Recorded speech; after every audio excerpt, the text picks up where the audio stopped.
ಸಿಂಚು ನೀ ಹೋಗಮ್ಮ, ಆಟ ಆಡ್ತಿರೋ. ನಾ ಕರಿತೀನಂತ ನಿನ್ನ, ಹೋಗು. ಹೆದರ್ಬೇಡ, ಏನಾಗಲ್ಲ, ಹೋಗು. ಅಮ್ಮ ಸರಿ. ಹೇಳಿ ರಾಜು, ನೀನೇನು ಇಲ್ಲಿವರೆಗೂ ನನ್ನ ಹುಡ್ಕೊಂಡ್ಬಂದು ಏನಾಗಬೇಕಾಗಿತ್ತು? ಯಾಕೆ ಇಷ್ಟಕ್ಕೊಂದು ತ್ರಾಸಗೊಂಡು ಇಲ್ಲಿವರೆಗೂ ಬಂದೆ? ಏನಿತ್ತು ಜರೂರತ್ತು? ನಮ್ಮ ಮನೆಯವರು ಇಲ್ಲ, ನಮ್ಮ ಅತ್ತೆಯರು ಇಲ್ಲ ಮನೆಯಾಗ. ನೀನು ಅವ್ರು ಯಾರೂ ಇಲ್ಲದಾಗ ಈ ಥರ ಬಂದ್ರೆ ತಪ್ಪು ತಿಳ್ಕೊತಾರ. ಇನ್ಮೇಲೆ ಬರಂದಾಗ ಫೋನ್ ಮಾಡಿ ಬಾ, ಆತಾ? ಏನು ಇಷ್ಟು ನಾರ್ಮಲ್ ಆಗಿ ಇಷ್ಟು ಸಹಜವಾಗಿ ಮಾತಾಡಕತ್ತೀಯಲ್ಲ, ನಿನ್ಗೇನು ಅನ್ಸಲ್ಲ? ಅರೆ ಅದ್ರಾಗ ಏನೈತಿ? ನನಗೆ ಯಾಕೆ ಮೋಸ ಮಾಡಿದೆ ದೇವಿಕಾ? ನೀ ಯಾಕೆ ನನಗೆ ಮೋಸ ಮಾಡಿದೆ? ನನಗೆ ನೀ ಇಲ್ದ ಬದುಕಕ್ಕೆ ಆಗವಲ್ದಾಕೈತಿ. ನಿನಗೋಸ್ಕರ ನಾನು ನನ್ನ ಕಟ್ಕೊಂಡು ಹಿಂತಿಗೆ ಮೋಸ ಮಾಡೀನಿ ನೋಡು. ನಾನು ನಿನಗೆ ಕೈ ಮುಗಿದು ಕೇಳಕತ್ತೀನಿ, ಆಗಿದ್ದಾಗೋತು. ನನಗೂ ಮದುವೆಯಾಗಿ ನಾನು ನನ್ನ ಹೆಂಡತಿ ಬಿಟ್ಟೀನಿ, ನೀನು ಬಿಟ್ಬಿಡು. ನಾನು ನೀನು ಚಂದಿರನ. ಏನ್ರಿ ತಿಳ್ಕೊಂಡಿರಿ ನೀವು? ಏನ್ರಿ ತಿಳ್ಕೊಂಡಿರಿ ನನ್ನ? ಅಷ್ಟಕ್ಕೂ ನನ್ನ ಮನೆ ಬಾಕ್ಲಕ್ಕ ನಿನ್ನನ್ನು ಬಂದು ನಿಲ್ಲ ಕೊಟ್ಟಿದ್ದು ನಂದ ತಪ್ಪು. ಅದು ಅಲ್ದ ಒಳಗೆ ನೀ ಬಂದರೂ ನಾನು ಸುಮ್ಮನದಿನಲ್ಲ, ಅದೆಲ್ಲ ನಂದ ತಪ್ಪು. ನೀ ಏನು ತಿಳ್ಕೊಂಡು ನಿನ್ನಂಗೆ ನಾನು ನನ್ನ ಗಂಡಗೆ ಮೋಸ ಮಾಡ್ಬೇಕಾ? ನಿನಗಂಕರು ಮಾಡೋಕೆ ಬೇರೆ ಕೆಲಸ ಬಗ್ಸಿಲ್ಲ ಅಂದ್ರೆ ನಾನು ಅದನ್ನ ಮಾಡ್ಲಾ? ನಿನ್ನಂಗಲ್ಲ, ನಾನು ನನಗೆ ಮೋಸ ಮಾಡ್ದೆ, ಪ್ರಿಯಾಗಿ ಮೋಸ ಮಾಡ್ದೆ. ಈಗ ಇಬ್ಬರಿಗೂ ಮೋಸ ಮಾಡಿದ್ದು ಸಾಲದಂತಂದು ಆರಾಮಾಗಿರ್ಬೇಕು ಅಂತ ಅನ್ಕೊಂಡು ನಾ ಮೋನಿಕನ್ನು ಮದುವೆ ಆಗಬೇಕು ಅಂದಲ್ಲ. ಅಯ್ಯೋ ಇಲ್ಲ ಇಲ್ಲ ದೇವಿಕಾ, ನನ್ಗೆ ಯಾವುದೇ ಕಾರಣಕ್ಕೂ ನಾನು ಮೋನಿಕನ್ ಮದುವೆ ಆಗ್ತಿರ್ಲಿಲ್ಲ. ಈಗ ನಾನು ನೀನು ಪ್ರೀತಿ ಮಾಡೋ ವಿಷಯ ನಮ್ಮವ್ಗೆ ಗೊತ್ತಿರಲಿಲ್ಲ. ಅದಕ್ಕೆ ನಮ್ಮವ್ವ ದುಡುಕಿ ಕರ್ಕೊಂಬಂದು ನಿಲ್ಸಿದ್ಲಕ್ಕಿನ್ನ. ಸಾಕು ಸುಮ್ಮನಿರಿ. ಅದೇನೋ ಹೇಳ್ತಾರಲ್ಲ, ನಿಮ್ಗೆ ಒಪ್ಪಿಗೆ ಇಲ್ದನ ನಿಮ್ಮವ್ವ ನೀವು ಎಲ್ಲ ತಯಾರಿನೂ ಮಾಡಿಬಿಡ್ತಾರಾ? ದೇವಿಕಾ ಯಾಕೆ ಈ ಥರ ಮಾತಾಡಕತ್ತಿದ್ದಿ? ನೀ ನನ್ನನ್ನು ಎಷ್ಟು ಪ್ರೀತಿ ಮಾಡ್ತಿದ್ದಲ್ಲ. ಹೌದು, ನಾನು ನಿಮ್ಮನ್ನು ಪ್ರೀತಿ ಮಾಡ್ತಿದ್ದೆ ಹುಚ್ಚಿ ಥರ. ನೀವು ಅದಕ್ಕೆ ಪ್ರತಿಫಲವಾಗಿ ನನಗೇನು ಕೊಟ್ರಿ ಅಂತ ನಂಗೆ ಗೊತ್ತಾಯ್ತಲ್ಲ. ಇತ್ಲ ಕಡೆ ನನಗೂ ಮೋಸ, ಇತ್ಲ ಕಡೆ ನೀವು ಕಟ್ಕೊಂಡಿರೋ ಹೆಂಡತಿಗೂ ಮೋಸ. ಅದು ಸಾಲದು ಅಂತ ಹೇಳಿ ಮತ್ತೆ ನಿಮ್ಮ ಅವ್ವ ತೋರಿಸಿದ್ದು ಇನ್ನೊಂದು ಹುಡುಗಿ ಮೋನಿಕಾ, ಆಕಿನ ಬೇರೆ ಮದುವೆ ಹಾಕೊಂಡಿದ್ರಿ. ಬಿಟ್ರಿ, ಮುಗಿದೋಗಿದ್ದಿ. ನಾನೀಗ ನನ್ನ ಸಂಸಾರ, ನಂದು ಮನೆ ಅಂತ ನಾನು ಸೆಟ್ಲಾಗೀನಿ. ಹೋಗ್ರಿ, ಪ್ರಿಯಾ ಕ್ಷಮೆ ಕೇಳ್ರಿ.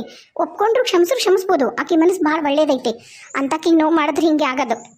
ಇಲ್ಲ ಇಲ್ಲ, ನಾನು ನಿನ್ನನ್ನು ಮನಸಾರಿ ಪ್ರೀತಿ ಮಾಡಿ ನನಗೆ ನೀನೇ ಬೇಕು. ನಾನು ನೀನಿಲ್ಲ ನಂಗೆ ಬದುಕಕ್ಕೆ ಆಗಲ್ಲ ದೇವಿಕಾ. ಸಾಕು ಸಾಕು, ಇಷ್ಟು ದಿನನೂ ನೀವು ನನ್ನನ್ನು ಅಂಧಕಾರದಾಗಿಟ್ಟಿದ್ರಿ. ನೀವು ಹೇಳಿದ್ನೆಲ್ಲ ನಾನು ಕೇಳ್ಕೊಂಡು ಬಂದೆ. ಇನ್ನು ನಾನು ಯಾವುದೇ ಕಾರಣಕ್ಕೂ ನಿಮ್ಮ ಮಾತನ್ನ ಕೇಳಲ್ಲ. ದಯವಿಟ್ಟು ನಿಮ್ಮ ಕೈ ಮುಗಿತೀನಿ. ನಮ್ಮ ಅತ್ತಿ ನಮ್ಮ ಮನೆಯವರು ಬರೋಕ್ಕಿಂತ ಮುಂಚೆಕ ನೀವು ಇಲ್ಲಿಂದ ಹೋಗ್ರಿ. ಹೇಳ್ತೀನಿ, ನಿಮ್ಮ ಅತ್ತಿ ನಿನ್ನ ಗಂಟ ಬರಲಿ, ಹೇಳ್ತೀನಿ.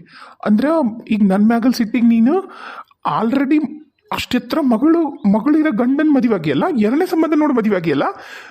ನಾನು ನಿನ್ನ ಸಂಬಂಧ ನಾನು ಮಕ್ಕಳು ಮರಿ ಅಂತ ಮಾಡ್ಕೊಳ್ಳಿಲ್ಲ, ಕಟ್ಕೊಂಡು ಹೆಂಡತಿಗೆ ಮೋಸ ಮಾಡೀನಿ ನಿನಗೋಸ್ಕರ.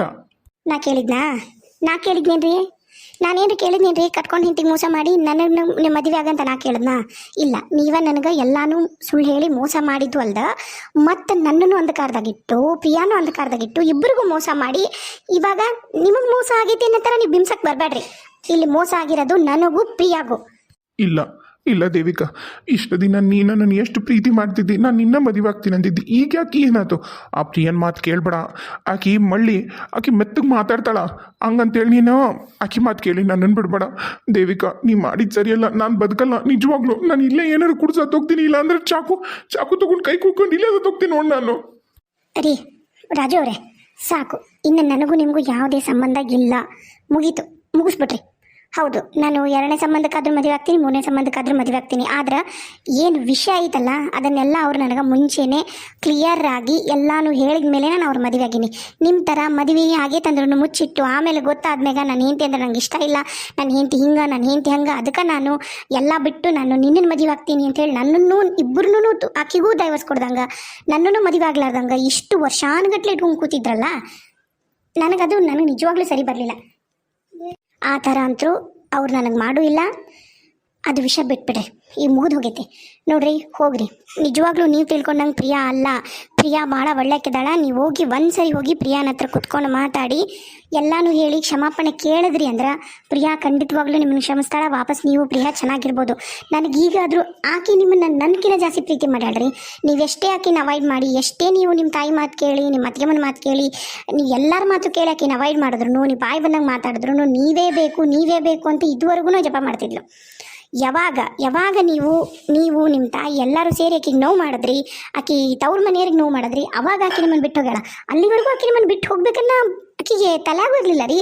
ಹೋಗ್ರಿ, ಕ್ಷಮಾಪಣೆ ಕೇಳಬೇಕಾಗಿರೋದು ಕನ್ವಿನ್ಸ್ ಮಾಡಬೇಕಾಗಿರೋದು ಪ್ರಿಯಾನ್ ಮನೆಯವ್ರನ್ನ, ನನ್ನಲ್ಲ. ನನ್ನ ಮುಗೀತು. ನಂದು ನಿಮ್ಮದು ಸಂಬಂಧ ನನ್ನ ಕುತ್ತಿಗೆಗೆ. ಇವ್ರು ಯಾವಾಗ ನನ್ನ ಕುತ್ತಿಗೆಗೆ ತಾಳೆ ಕಟ್ಟಿದ್ರು ನಮ್ಮ ಯಜಮಾನ್ರು, ಆವಾಗ ನಿಮ್ಮದು ನಮ್ಮದು ಮುಗಿದು ಹೋಯ್ತು. ಇನ್ನು ನೀವು ಇಲ್ಲಿಂತರೂ ಏನು ₹1 ಉಪಯೋಗಿಲ್ಲ.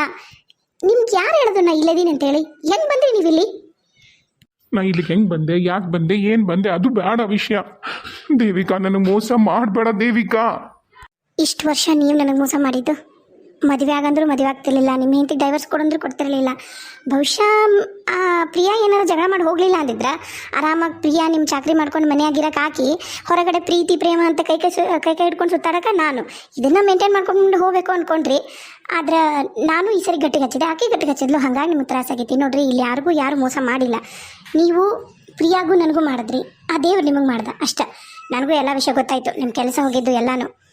ಅದು ಬಿಟ್ಟು ನೀವೀಗ ಕ್ಷಮಾಪಣೆ ಕೇಳಿದ್ರಿ ಅಂದ್ರೆ ನಿಜವಾಗ್ಲೂ ಪ್ರಿಯಾ ನಿಮ್ಮನ್ನು ಕ್ಷಮಿಸಿ ಕೇಸ್ ವಾಪಸ್ ತೊಗೊಂಡ್ಲು ಅಂದ್ರೆ ನಿಮ್ಮದು ವಾಪಸ್ ಹೋಗಿರೋ ಕೆಲಸನೂ ಬರುತ್ತಾ, ನೀವು ಚೆಂದಾಗಿ ಇರ್ಬೋದು ಪ್ರಿಯಾನ್ ಜೊತೆಗೆ. ಹೋಗ್ರಿ. ನೀವು ಹೆಣ್ಮಕ್ಳು ಇಷ್ಟಲ್ಲ ನನ್ನ ಜೊತೆಗೆ ಪ್ರೀತಿ ನಾಟಕ ಆಡಿ ನನ್ನನ್ನು ನೀನಿಲ್ಲ ನಾ ಇರಲ್ಲ ರಾಜು ಅಂತ ಹೇಳಿ ಈಗ ರೊಕ್ಕಿದ್ದವ ಚುಲವ ಎಲ್ಲ ಅನುಕೂಲ ಇರೋ ಸಿಕ್ಕ ಅಂತೇಳಿ ನನ್ನನ್ನು ಬಿಟ್ಬಿಟ್ಟಲ್ಲ. ಆ ಥರ ಮಾಡಿದ್ದು ನೀವು, ನಾನಲ್ಲ. ನೀವು ನನ್ನನ್ನು ಮೊದಲಿಂದಾನು ನನ್ನನ್ನು ಪ್ರೀತಿ ಮಾಡ್ತೀರಿ ಅಂದಾಗ ನನ್ನನ್ನಷ್ಟೇ ಪ್ರೀತಿ ಮಾಡಬೇಕಿತ್ತು, ನನ್ನನ್ನೇ ಮದುವೆ ಆಗಬೇಕಿತ್ತು. ನಿಮ್ಮವು ಹೇಳಿದ್ಲು ಅಂತ ರೊಕ್ಕಿದ ಹುಡುಗಿನ ಮದುವೆ ಆಗಿದ್ದು ನೀವು. ಅದನ್ನು ನನ್ನ ಹತ್ರ ಮುಚ್ಚಿಟ್ಟು ಎಷ್ಟು ವರ್ಷ ಮೇಂಟೈನ್ ಮಾಡ್ಬೇಕಂತ ಮಾಡಿದ್ರಿ. ನೋಡ್ರಿ, ನೀವು ಮಾಡಿದ್ದು ಒಂದೆರಡಲ್ಲ, ನಾನು ಅದನ್ನೇ ಹಳೆ ವಿಷಯನೇ ಮಾತಾಡಲ್ಲ. ಇವಾಗ ಬೇಡ, ಇಲ್ಲಿಂದ ಹೊರಡ್ರಿ ಅಷ್ಟ. ನನ್ನ ಗಂಡ ನಮ್ಮ ಅತ್ತಿ ಬಂದ್ರೆ ತಪ್ಪು ತಿಳ್ಕೊತಾರ, ಇಲ್ಲಿಂದ ಹೋಗ್ರಿ. ದೇವಿಕಾ, ಓಹ್ ನೀವಾ ನನ್ನ ದೇವಿಕಾ ನನ್ನಿಂದ ಕಸ್ಕೊಂಡು ಮದುವೆ ಆಗಿ ನಿಮ್ಮ ಮಗುಗೆ ತಾಯಿ ಮಾಡ್ಕೊಂಡಿದ್ದು ನೀವಾ? ದೇವಿಕಾ, ಯಾರಿವರು? ಅದು ನಾನು ಹೇಳ್ತೀನಿ ಯಾರಂತ ನಾನು ಹೇಳ್ತೀನಿ.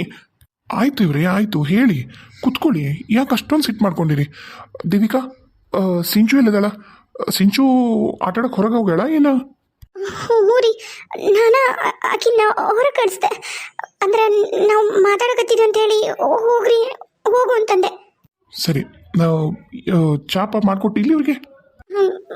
ಇಲ್ಲ, ಇವಾಗ ಬಂದರು, ಮಾತಾಡಕತ್ತಿದ್ವಿ, ನೀವು ಬಂದ್ರಿ ಅಷ್ಟೇ. ಸರಿ, ನೀವು ಹೋಗು, ಚಾ ಕಿಡು. ಇವರೇ, ನಿಮ್ಮ ಹೆಸರು ಗೊತ್ತಾಗ್ಲಿಲ್ಲ.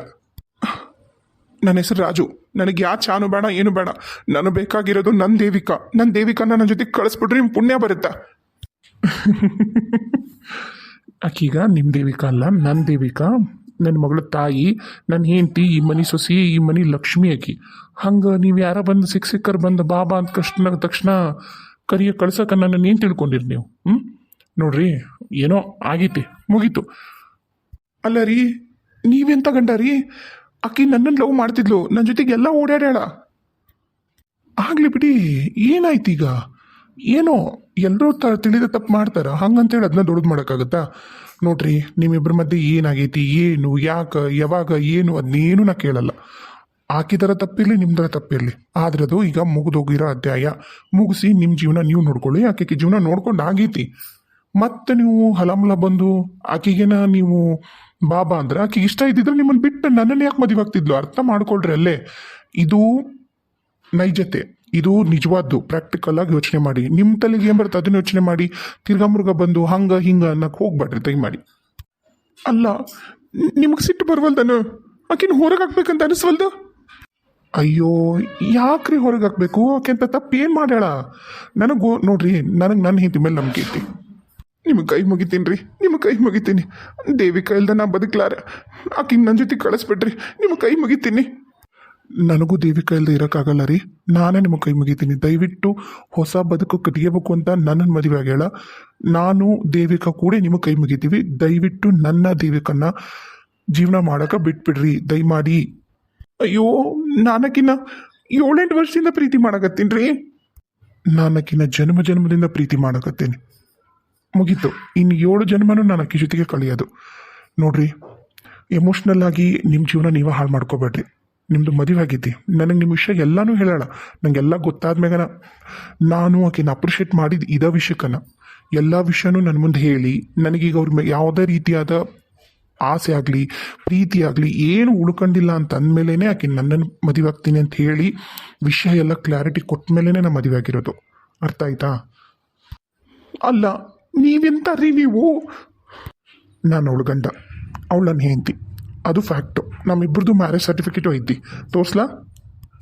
ಅದು ನೋಡೀನಿ. ಅದನ್ನು ನೋಡಿದ ಮೇಲೆ ಇಲ್ಲಿವರೆಗೂ ಹುಡ್ಕೊಂಡು ಬಂದಿದ್ದು ನನಕಿನ್ನ ನಂಗೆ ದೇವಿಕಾ ಎಲ್ಲ ಬದುಕ್ಲಾರೆ, ಇಲ್ಲ ಏನಾರು ಮಾಡ್ಕೊಂಡು ಸತ್ತೋಗ್ಬಿಡ್ತೀನಿ ನಾನು. ನೋಡ್ರಿ, ನೀವು ಆ ಥರ ಎಲ್ಲ ಬ್ಲ್ಯಾಕ್ ಮೇಲ್ ಮಾಡಿದ್ರೆ ನಾನು ಪೊಲೀಸರಿಗೆ ಕಳಿಸ್ಬೇಕಾಗ್ತೈತಿ. ಪೊಲೀಸರನ್ನ 2 ನಿಮಿಷನ ಕರ್ಸೋ ಶಕ್ತಿ ನನಗೈತಿ, ಕರ್ಸ್ಲಾ?